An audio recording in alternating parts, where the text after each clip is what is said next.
यानंतर बातमी नाशिकमधून आहे। नाशिकमधलं सुरगाणा हे गाव वेगवेगळ्या कारणांसाठी नेहमीच चर्चेत राहतं। मात्र सध्या एका वेगळ्या कारणामुळे सुरगाणाचं नाव दूरवर चर्चेत आलेलं आहे। काय आहे त्यामागचं कारण आपण पाहूयात।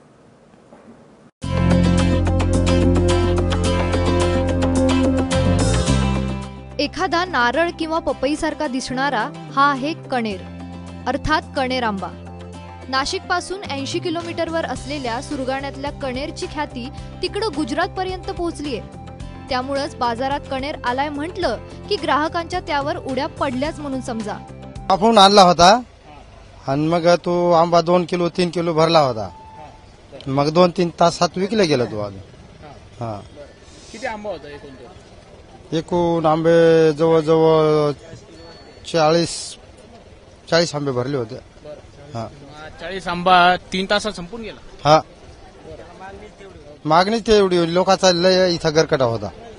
कमीत कमी 2 ते 3 किलोचा कणेर 5 ते 6 जणांना पुरून उरतो। त्यामुळे पाहुणे आले की आमरसासाठी खास कणेरलाच पसंती असते। हा आंबा इतर जातींमध्ये ना सर्वात मोठा आंबा दिसतो।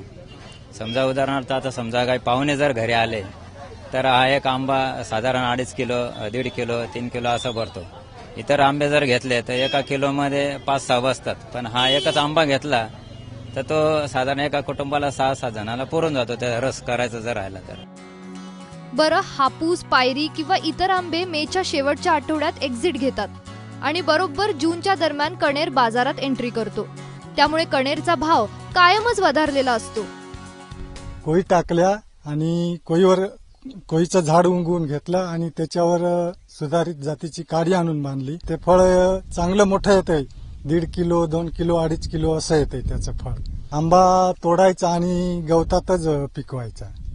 हा, भाताचं गवत त्याच्यात पिकवायचा। खरं तर नाशिक म्हटलं की आठवतात द्राक्ष किंवा सुलाची वाईन, पण कणेर आंबाही याची अस्सल चव ग्राहकांच्या मनात निर्माण करतोय एवढं नक्की। प्रांजल कुलकर्णीसह ब्युरो रिपोर्ट, एबीपी माझा, सुरगाणा, नाशिक।